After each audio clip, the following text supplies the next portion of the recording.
10 वर्ष झाली मी 5 वेळा माझ्या केसांचे ट्रीटमेंट्स केलेत. Because I love my hair straight straight किंवा I love my curls actually.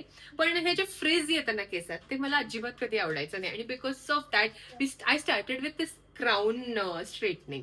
आणि नंतर eventually I tried many thing unless after so many years माझ्या लाईफमध्ये हा आलेला आहे. आणि याचं नाव मी काय ठेवलंय हे बघायसाठी तुम्ही एंड पर्यंत व्हिडिओ बघा. I don't know how to use it.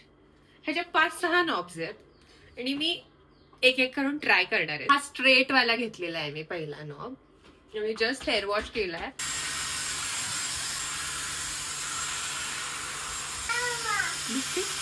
मला सेट केलं होतं एक्स्ट्रीम हीट वाल्या नॉबला.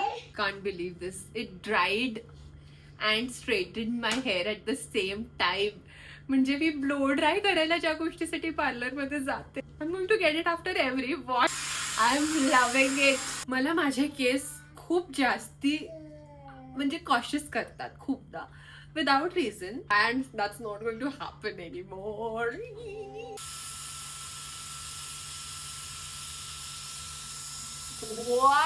कर्ल्स साठी मला प्रॅक्टिस करावी लागणार आहे. आयुष्यात कर्ल्स कधी केलेच नाही कारण माझे कर्ल्सच आहेत ना. शिकणार आहे कसे यूज करायचे. असं क्लिपिंग वगैरे करून प्रॉपर केसांचं स्टायलिंग करणार आहे. But if you are planning to buy a Dyson तर don't hesitate. Please go for it. It is a life changer. आणि इतके वर्ष मी जे माझ्या केसांसोबत अत्याचार केलाय. ट्रीटमेंट करणं इज वन थिंग. ट्रीटमेंट करायला पाहिजे पण त्याच्यानंतरचं जे केअर असतं ते मी घेतलेलं नव्हतं. So I lost lot of my hair. आणि तुम्ही पण माझ्यासारखे असाल की आफ्टर केअर तुम्हाला जमत नसेल तर please go for this and you will understand what the hype is all about. हे असं ड्रायर काइंड ऑफ आहे काहीतरी. इन कर्ल आउट कर्ल करायचे असतील केस. हा वाला नॉब यूज करायचा आहे. All set. हा पण एक नॉब आहे. तो अजिबात मला कळालेला नाहीये. ह्याच्यासाठी मला खूप स्टडी करायला. Tell your husbands that you need it. कधी कधी सेल्फ सफिशियंट वगैरे होणं बाजूला ठेवायचं. गिफ्ट्स मागायचे.